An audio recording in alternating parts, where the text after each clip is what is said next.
The sound of glass shattering echoed in the quiet kitchen, followed by the desperate sob of a little girl. Milk streamed down from her hair, soaking through her dress, dripping onto the baby she cradled in her trembling arms. Her stepmother towered over her, face twisted in rage, clutching an empty jug as though victory had been won. The girl's small voice cracked through the silence, "Please, Mommy. I'm sorry." She was not her real mother, but fear forced her to use the word. In that instant, the door creaked open, and a man in an immaculate brown suit froze at the doorway, briefcase slipping from his hand. His eyes widened, his jaw tightened, and a thunderous word escaped his lips, "Stop. If you believe no child deserves cruelty, and that kindness and second chances can change lives, then please take a moment to like this video, comment, share it with your friends, and subscribe to our channel Kindness Corner. Your support spreads these powerful messages of love and compassion to more hearts around the world." The little girl's name was Emily. She was only 7, but life had already carved into her tender soul wounds deeper than most adults could bear. Her real mother had passed away 3 years ago, leaving her father devastated and lost. In the loneliness of grief, he had remarried quickly, hoping to rebuild the broken pieces of his family. But his choice, though well-intentioned, brought darkness into Emily's childhood. Her new stepmother, Vanessa, wore a mask of charm and elegance in public, but behind closed doors her temper ruled the house like a storm. Emily's days were filled with chores too heavy for her small body, with blame for mistakes she never made, with punishments that left her sobbing quietly in corners while holding her baby brother, Alex. She had become both sister and mother to him, cradling him in her arms when Vanessa's voice thundered, whispering lullabies when fear shook his tiny frame. For Emily, her brother was her only source of light, the only reason she endured. That morning had begun like so many others. The sunlight spilled into the kitchen, warm and golden, yet the house itself felt cold. Emily had accidentally dropped a bowl of cereal while trying to feed her brother. The bowl shattered, the milk spread across the floor, and Vanessa's fury erupted like fire. "You useless child," she had screamed before seizing the jug of milk and emptying it over Emily's head. Emily's eyes burned with humiliation as she clutched her brother tighter, shielding him from the splash, whispering apologies through her sobs. At that exact moment, her father, Richard, returned home unexpectedly. Richard was a successful businessman, a man who had built his empire from nothing, and yet had lost sight of what mattered most, his children's happiness. He had been blind, too consumed with work, too trusting of Vanessa's polished exterior.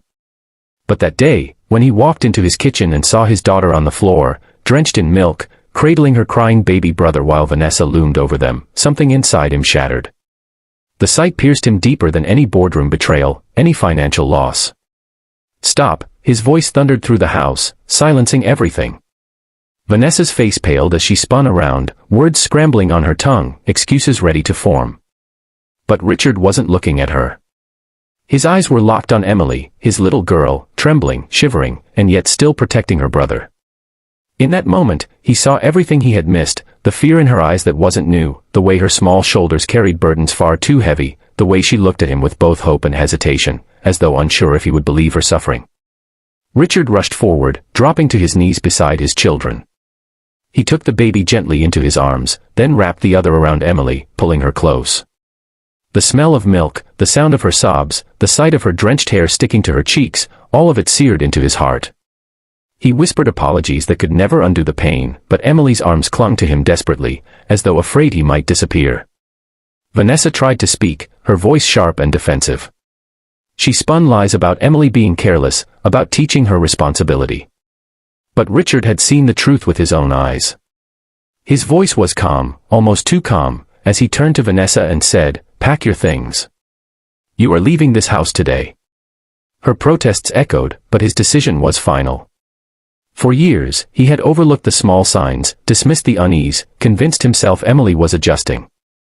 But the truth was undeniable now, and nothing mattered more than protecting his children. The days that followed were not easy. Emily was fragile, her trust fractured. At night she would wake from nightmares, clutching her brother, afraid that Vanessa would return. Richard stayed by her side, rocking her gently, whispering promises that she would never be hurt again. He realized the empire he had built meant nothing if it cost him the joy and innocence of his children.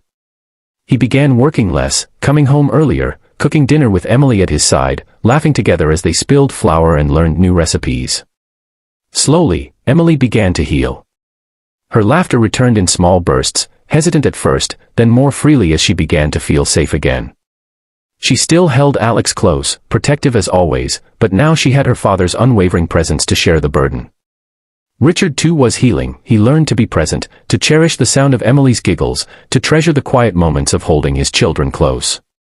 But what stood out most was Emily's resilience. Despite the cruelty she endured, her heart remained tender.